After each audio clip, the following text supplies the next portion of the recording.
Alhamdulillahi Rabbil Alamin. Wassalatu wassalamu ala nabiyina Muhammad wa ala alihi wa sahbihi ajma'in. Amma ba'd. Assalamualaikum warahmatullahi ta'ala wabarakatuh.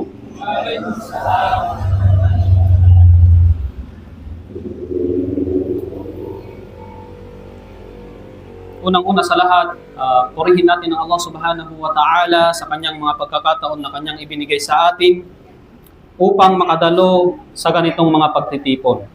So, sa oras na ito, sa maikling minuto na ito ay ating tatalakayin ang mga palatandaan, malalaking mga palatandaan ng huling araw, ng araw ng paghuhukom.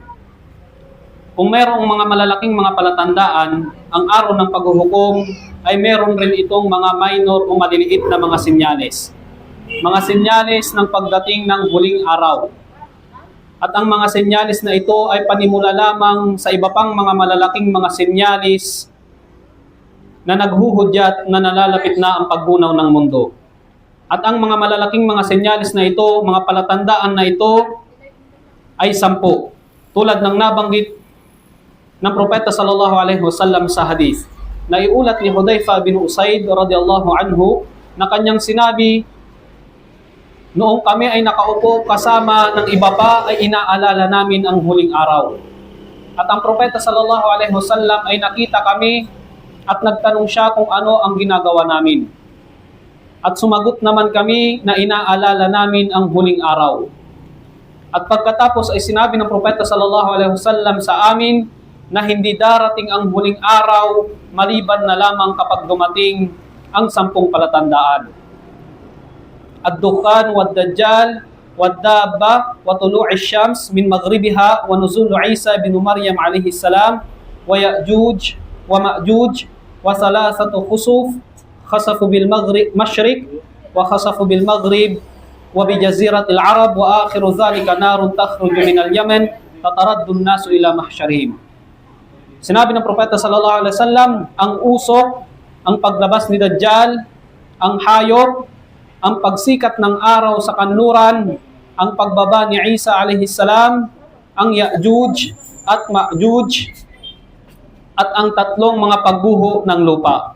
Pagguho sa silangan, pagguho sa kanluran, at pagguho sa lugar ng mga Arabo. At ang panghuli ay, o ang pang-10 ay ang apoy na lalabas mula sa Yemen. Nalilipunin nito ang mga tao papunta sa pagtitipon nila. Ngunit, walang naiulat na hadith o aya na nagsasabi ng totoong pagkakasunod-sunod ng mga ito.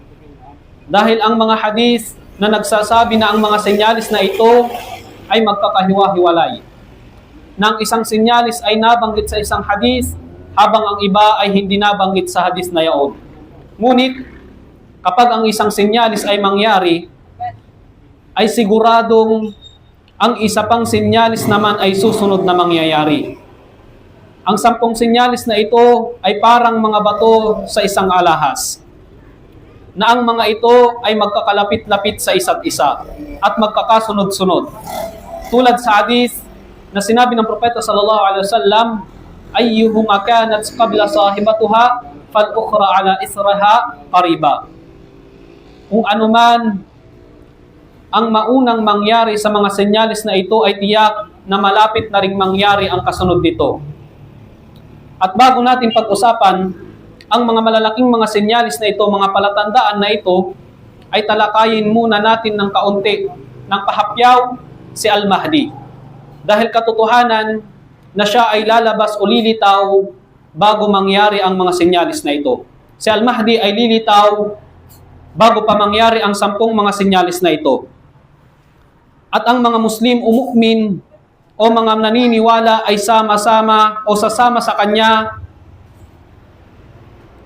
upang kalabanin ang Dajjal. At pagkatapos nito ay bababa si Isa alaihi salam at siya ay magsasala sa likod ni Al-Mahdi. Sino nga ba si Al-Mahdi? Si Al-Mahdi, siya ay isang lalaki na lalabas mula sa isang bansa sa silangan, sa huling panahon. At siya ay magmumula sa angkan ng Propeta Muhammad sallallahu alaihi wasallam. Ang kanyang totoong pangalan at ang kanyang tatay, pangalan ng kanyang tatay ay tulad ng pangalan ng propeta sallallahu alaihi wasallam at ng kanyang tatay. Siya ay maghahari at mamumuno sa loob ng 7 taon. At ang kanyang at ang katarungan ay maghahari sa buong mundo pagkatapos maghari ng kasamaan sa mundo ng maraming taon. Ang mga halaman sa kalupaan ay tutubo ng masagana. Ang kalangitan ay magbubuhos ng mabubuting mga ulan at ang mga kayamanan ay lalago at darami sa sanlibutan. Siya ay mamumuno para sa sangkatauhan at pati si Isa alaihi salam ay magsasala sa kanyang likuran. Yan si Al-Mahdi. So talakayin na natin ang mga sinyalis, mga malalaking mga palatandaan na binanggit ng propeta sallallahu alaihi wasallam. Ang una o isa sa mga sinyalis ng pagbunaw ng mundo ay ang paglabas ni Dajjal. At si Dajjal ay isang lalaki mula sa mga anak ni Adam. Siya ay may malaking katawan at malaking ulo. At kasama sa kanyang mga katangian ay ang pagiging binata na may maputing balat, putot at may makapal at malagong buhok, hindi kulot at hindi naman tuwid. Ang kanyang kanang mata ay bulag at parang namamagang ubas. At nakasulat sa pagitan ng kanyang mga mata o sa kanyang noo ang salitang kafir. Siya ay ang Masih o Masiya. At ang Masih ay ang literal nitong kahulugan ay pumupunas o napunas. At tinawag siyang Masihud Dajjal dahil ang kanyang kanang mata ay napunas o nawala. O dahil kanyang pupunasin o dadaanan ang buong kalupaan sa loob ng 40 araw, 40 days. Marami pa siyang mga katangian na madaling malaman ng mga tao. Na kapag siya ay lumitaw ay malalaman at makikilala agad siya ng mga Muslim upang sila ay makaligtas at makaiwas mula sa kanyang mga kasamaan. Ang isa sa mga hayag na katangiang ito ay tulad ng nabanggit nating nakasulat na kafir. Nakasulat sa kanyang noo. Siya ay lalabas mula sa silangan o silangang bahagi ng Khorasan mula sa mga Hudyo at sasama sa kanya at susunod ang 70,000 mga Hudyo. 70,000 na mga Hudyo ang kanyang mga kasama. At pagkatapos ay kanilang lilibutin at pupuntahan ang bawat sulok ng mundo maliban sa Makkah at Madina. Dahil bawal nito o bawal pasukin ang Makkah at mayroong mga nakabantay rito na mga anghel. At ang marami sa magiging tagasunod nila ay mga Hudyo, mga Turk, mga taong may mabibilog na muka at maliliit na mga mata. At iba't ibang mga tao na ang karamihan sa kanila ay ang mga taong taga-disyerto o bundok at mga kababaihan. At pagkatapos ay sa kapahintulutan ng Allah subhanahu wa ta'ala ay makakagawa si Dajjal ng mga hindi pangkaraniwang mga bagay na magiging dahilan ng pagsunod ng mga tao sa kanya. Gagawin niya ito at siya ay mananatili sa kalupaan ng sa loob ng 40 araw, 40 days, na kung saan ang isang araw ay kasing tagal ng isang taon, at ang isang araw ay kasing tagal ng isang buwan, at ang isang araw ay kasing tagal ng isang linggo, at ang ibang mga araw ay tulad na lamang ng normal na mga araw. At pagkatapos ay darating ang kanyang katapusan at siya ay matatalo sa kamay ni Isa na anak ni Maryam. Isa sa mga kaya niyang gawin sa pahintulot ng Allah subhanahu wa ta'ala ay meron siyang daladalang paraiso at impyerno. Si Al-Mahdi ay may dalang impyerno at paraiso. Na ang paraiso ay ang siyang impyerno. At ang impyerno ay siyang paraiso. Kanyang uutusan ang langit na umulan at ito ay uulan. At kanyang uutusan ang halaman na tumubo at ito ay tutubo.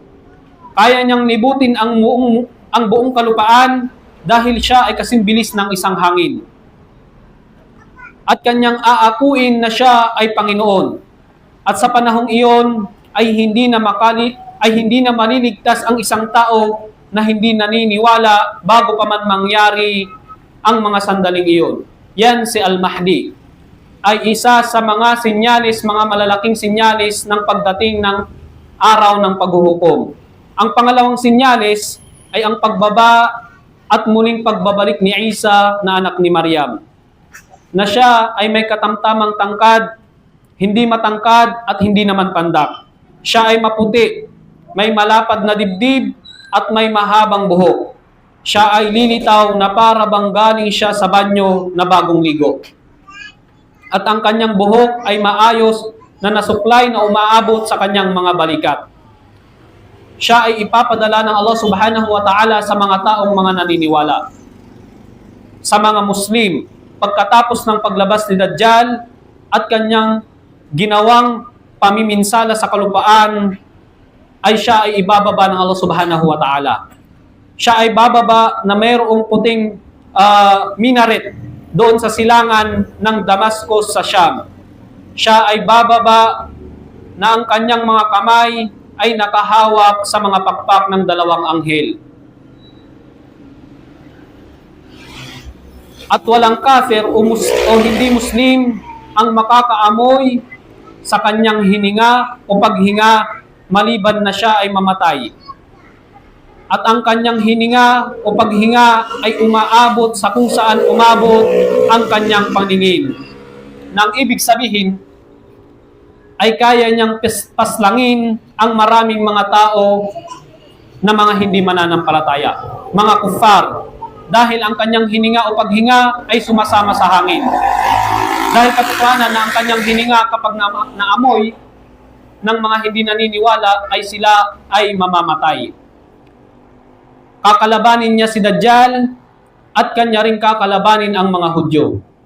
Wawasakin niya ang mga krus at siya ay maghuhukom o ang kanyang gagamiting batas ay ang batas ni Propeta Muhammad sallallahu alaihi wasallam. Siya ay mabubuhay sa loob ng 7 taon at pagkatapos ay siya ay mamamatay at mag-aalay sa kanya ng sala ang mga Muslim. At pagkatapos nito ay magpapadala ang Allah subhanahu wa ta'ala ng mabuting hangin dito sa kalupaan upang kunin at bawiin ang buhay ni Isa at ng mga mananampalataya. Sa pagbaba at muling pagbabalik ni Isa alayhi salam, ay siya ay magiging isa sa mga tagasunod ng Propeta Muhammad sallallahu alaihi wasallam. At hindi siya magdadala ng bagong mga batas sa pananampalatayang Islam. Dahil ang relihiyong Islam ang magtatapos at magkukumpleto sa lahat ng relihiyon. At ito ay mananatili hanggang sa huling araw. Kaya si Isa ay isa sa batas nito ang batas ng Islam at kanya itong isa sa buhay.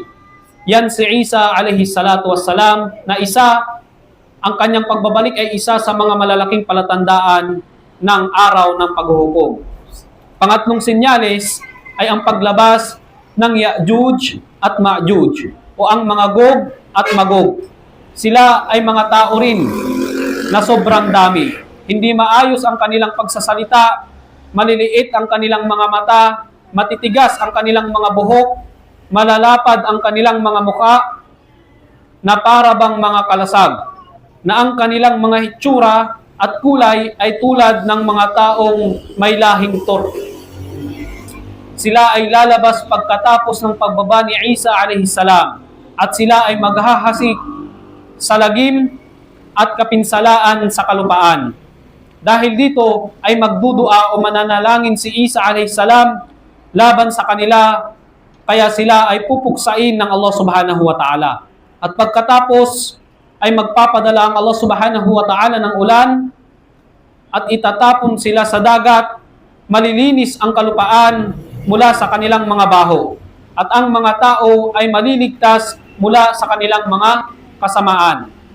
At ang pang-apat, pang-5, at pang-6 na mga senyales ay ang pagbuho ng lupa sa 3 lugar. Una ay sa bandang silangan. Pangalawa ay sa bandang kanluran. At pangatlo ay sa isla o lugar ng mga Arabo. At noong tinanong si Ummu Salama radiyallahu anha ang Propeta sallallahu alaihi wasallam kung guguho ba ang lupa sa mga tao na meron sa kanilang mabubuti. At sagot ng Propeta sallallahu alaihi wasallam, kapag dumami at lumaganap na ang kasamaan. At ang mga pagguhong ito ng mga lupa sa silangan, kanluran at sulugar ng mga Arabo ay napakalaki.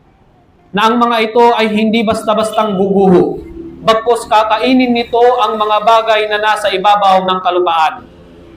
At ibabaon nito sa kailaliman. At ang katunayang sinabi ng Propeta sallallahu alaihi wasallam na kapag mangyari ang mga pagguhong ito ay matatakot ng matindi ang mga tao at mag-iiwan ito ng bakas sa kanilang mga puso. At ang pangpitong sinyales ay ang usok. Ang usok ay magmumula sa kalangitan na napakaklaro o napakalinaw. At makikita ito ng sinuman. Sinabi ng Allah subhanahu wa ta'ala, "Fartaqib yawma ya'tis sama'u bidukhanin mubin." Na kung kaya hintayin mo o Muhammad para sa kanila na mga sumasamba ng iba ang araw na ang kalangitan ay magdadala ng mga malinaw na usok. At ang usok na ito ay papalibot at sasakop sa lahat ng tao. At pagkatapos ay sasabihin sa kanila, iyan ang masidihing kaparusahan upang sila ay mangamba at matakot. Ang pangwalong sinyalis ay ang hayop. At ang hayop na ito ay lalabas mula sa Makkah sa panahon ng punong-puno ng kasamaan. At kapag ipagpalit na ng maraming mga tao ang kanilang mga at iwan ng mga tao at kanilang iwan at baliwalain ang mga kautusan ng Allah subhanahu wa ta'ala, ay lalabas ang isang hayop na kakausap sa kanila. Wa iza waqa'a al-qawlu alayhim akhrajna lahum dabbatan min al-ard tukallimuhum anna an-nasa kanu biayatina la yuqinun. Sinabi ng Allah subhanahu wa ta'ala sa pinakamalapit nitong kahulugan, at kapag ang takda o salita ay ipapatupad sa kanila, kami ay magdadala sa kanila ng isang nilikha o isang hayop na nagmula sa kalupaan na magsasalita sa kanila, na nagsasabi ang mga taong iyan ay walang katiyakan sa pananampalataya sa aming mga ayat o kapahayagan. Ang hayop na nilalang na ito ay lalabas sa silang mga hindi naniniwalang mga tao. Dahil ang normal na hayop ay hindi nagsasalita at hindi nakakapag-isip. Kaya naman ang hayop na ito ay tanda o isang sinyalis mula sa Allah subhanahu wa ta'ala bilang babala sa silang mga hindi mananampalataya. At ang dapat sa atin ay ang maniwala na ito nga ay totoong hayop na lalabas mula sa lupa. At ito ay magsasalita at kakausapin ang mga tao. Ngunit walang tunay at tamang hadis na nabanggit o nagbabanggit ng katangian nito o anyo ng hayop na ito. Ang pangsyam sa mga senyales ay ang pagsikat ng araw sa bandang kanluran. Tulad ng sinabi ng Allah subhanahu wa ta'ala,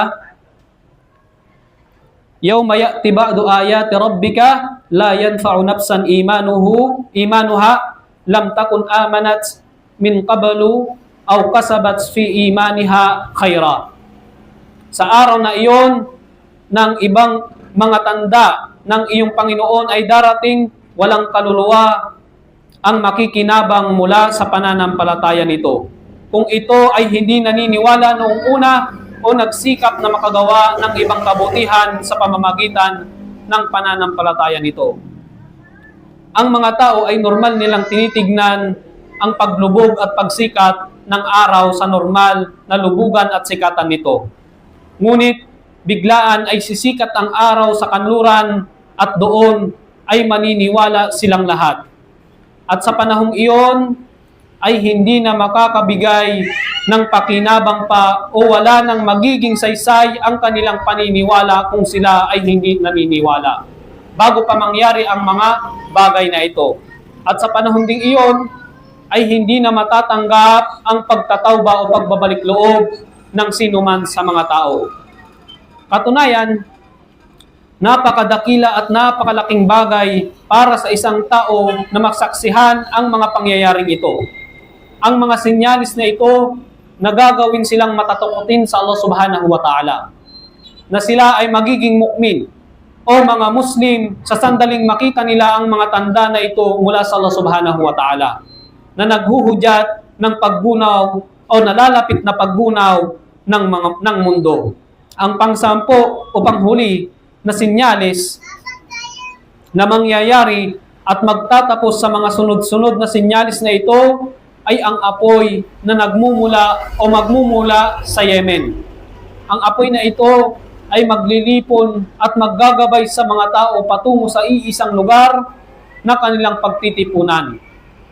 At ayon sa ulat, sa isang hadith ay sinabi ng Propeta sallallahu alaihi wasallam, "Narun tahsyurun nas min masyriq ila al-maghrib."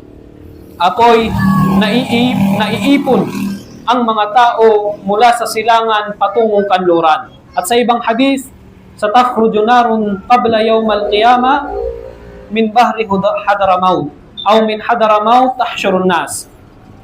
Bago mangyari ang huling araw ay may apoy na lalabas sa dagat ng Hadramaut. O mula sa Hadramaut ay iipunin ang lahat ng tao. Tinanong ang Propeta sallallahu alaihi wasallam kung ano ang dapat gawin sa panahong iyon. At kanyang sinabi, "Alaykum bisyam." Pumunta kayo sa Syam. Ang paglabas ng apoy na ito ay mahahati ang mga tao sa tatlong uri.